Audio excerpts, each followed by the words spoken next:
A Leila Gravano é uma afroempreendedora e tem uma fala que se conecta muito com essa fala do Buzzarello. Seja muito bem-vinda, Leila.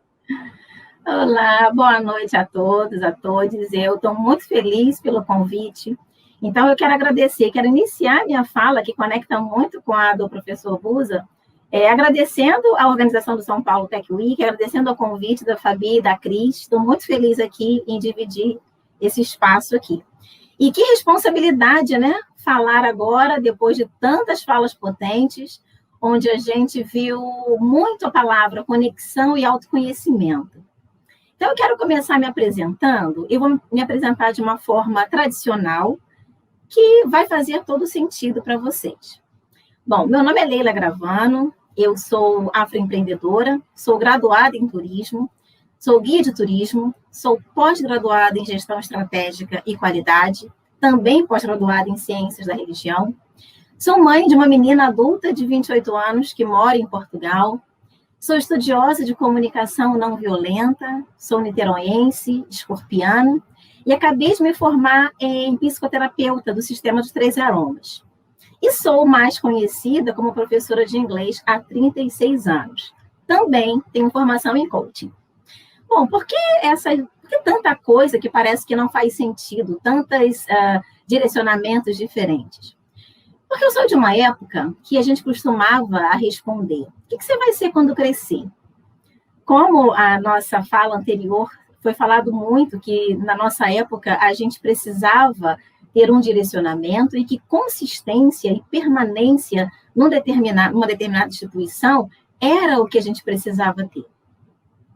Acontece que existem crianças que já sabem muita exatidão o que elas querem ser.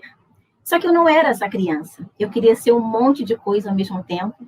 Isso me causava, ao mesmo tempo, uma satisfação, porque me gerava curiosidade, mas, ao mesmo tempo, um desconforto muito grande. E, há pouco tempo, eu descobri que eu sou uma multipotencial. E o que é uma multipotencial? Esse termo, a partir de 2010, está muito difundido pela Emily Wapnick, que é uma menina, uma jovem de 33 anos. Eu digo jovem porque eu tenho 55 anos, então é uma jovem para mim. E ela definiu esse termo multipotencial como uma pessoa que tem múltiplos interesses, uma pessoa que gosta de trabalhar com atividades criativas e que tem alguns atributos como gostar muito de aprender, explorar os seus aprendizados, dominar certas habilidades e, principalmente, solucionar problemas. E hoje eu consigo, com muita nitidez, perceber o motivo desse desconforto quando eu compartilhava com os meus amigos, os meus projetos e meus planos pessoais e profissionais. Porque a minha geração, a geração X, ela foi criada com objetivos muito direcionados. Ou você é uma coisa, ou você é outra. E eu simplesmente não me enquadrava naquela caixinha. Porque eu percebi que a gente essa linguagem trazia muitos rótulos. E quando a gente pensa na palavra rótulo, o que a gente imagina, né? Você visualizando, né? Primeiro que rótulo é um substantivo masculino. E não me cabia muito bem.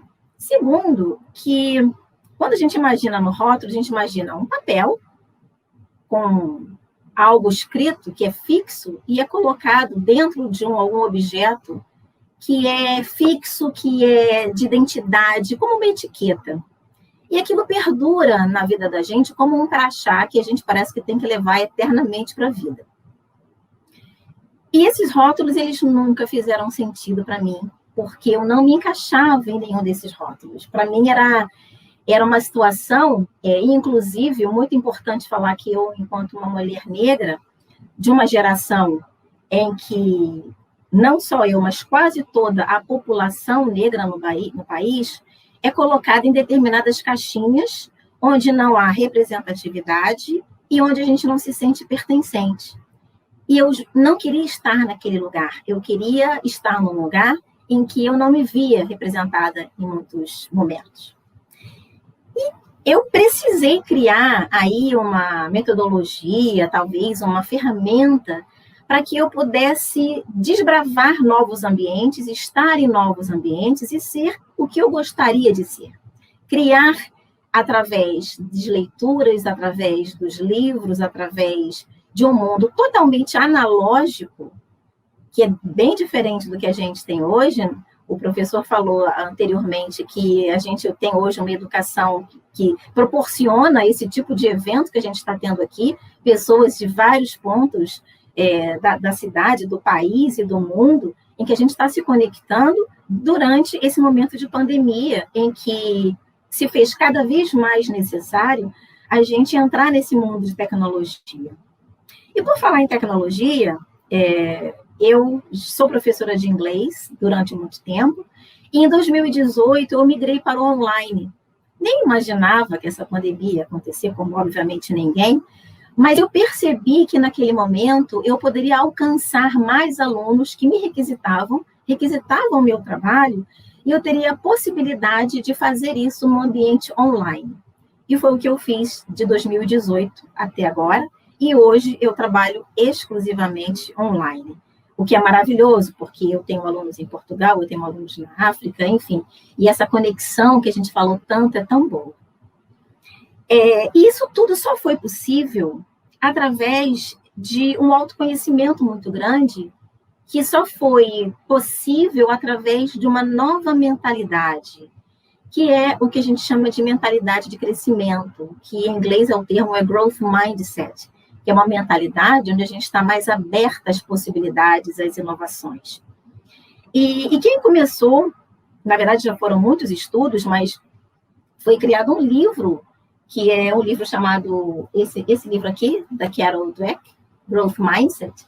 Esse livro foi criado a partir de um estudo que ela fez, onde ela dividiu 2 grupos de alunos, que ela é uma professora psicóloga, e ela viu que os alunos que tinham uma mentalidade fixa, eles tinham mais dificuldades de lidar com os desafios de vida, e os alunos que tinham uma mentalidade de crescimento, eles viam a vida com outros olhos, com mais adaptabilidade.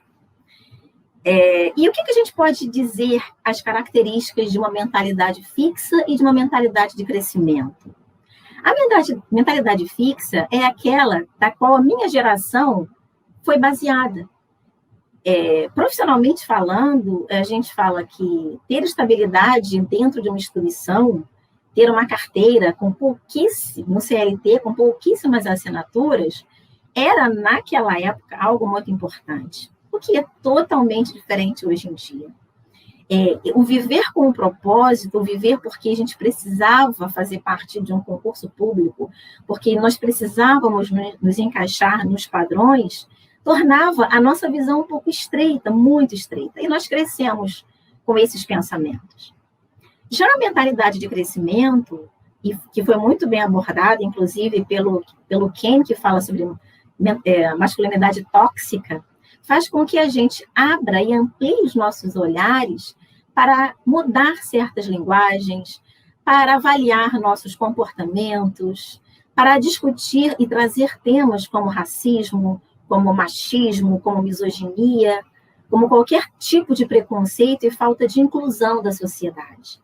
Então, a mentalidade de crescimento faz com que a gente tenha esse olhar. E, para além de se comunicar e de se conectar com as pessoas, é um momento em que a gente se conecta com a gente. Porque se a longevidade é fato, se a expectativa de vida é fato, a gente precisa estar inserida nessa nova visão de mundo, com novas tecnologias. Então, eu trouxe aqui, mais ou menos, o que a gente pode fazer para ter essa mentalidade? Como que a gente pode fazer essa transição entre uma mentalidade fixa e uma mentalidade de crescimento? Eu trouxe aqui algumas das minhas experiências, e quero deixar aqui bem nítido que não é uma experiência pessoal, eu acho que cada um precisa construir, e isso é muito importante, porque o nosso caminhar é feito de experiências específicas, experiências pessoais, partindo de lugares específicos, realidades específicas.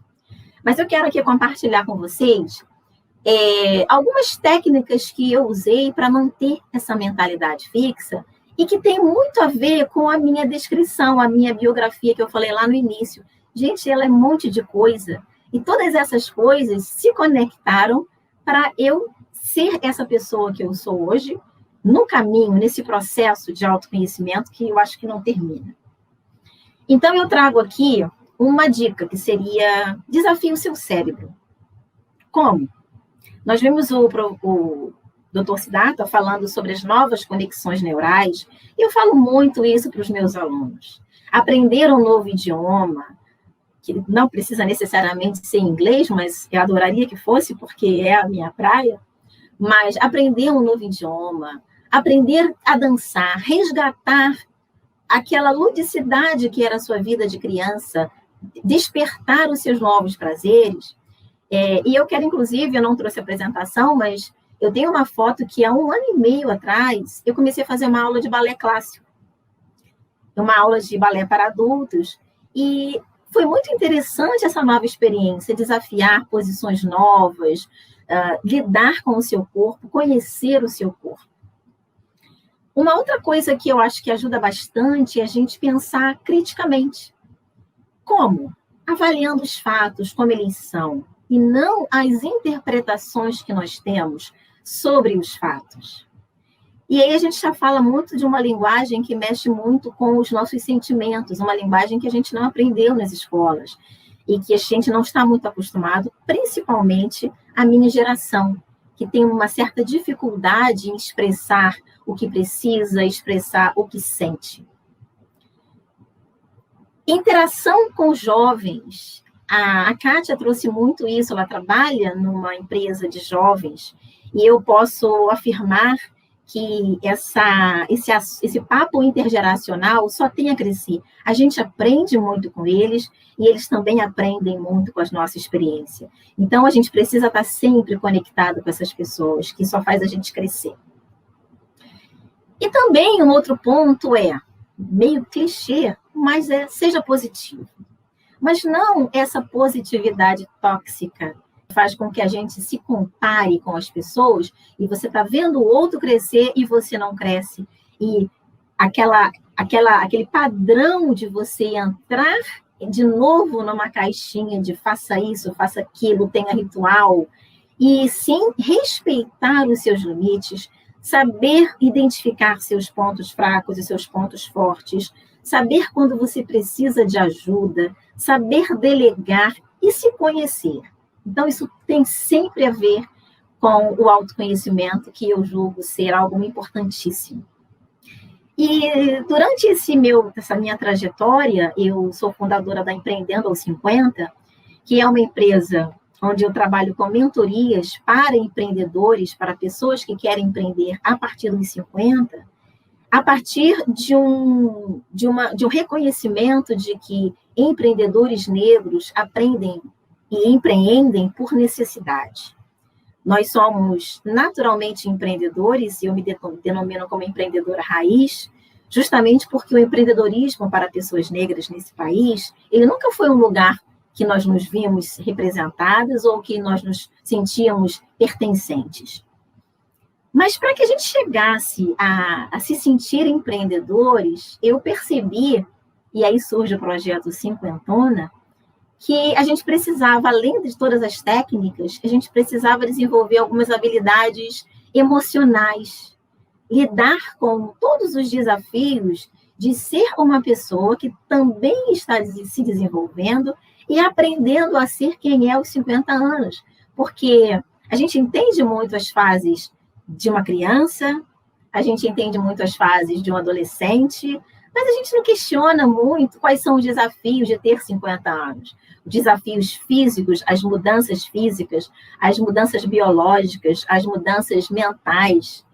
E se tem uma palavra que eu gostaria muito de já encerrar a minha fala, é falar sobre adaptabilidade. Eu creio que ressignificar a nossa vida, principalmente pessoal e profissional, requer ampliar o nosso olhar, ter uma mentalidade de crescimento, se desvencilhar dos rótulos impostos e ressignificar nossas vidas pessoal e também profissional. Então, eu acho que encerro aqui a minha fala e já vou chamar as meninas. Vou trazendo de volta aí o Ken, que estava falando sobre um tema muito importante e que nos agrega muito nessa luta. Então, com vocês aí, o Ken, eu quero agradecer pela participação. Um beijo a todos.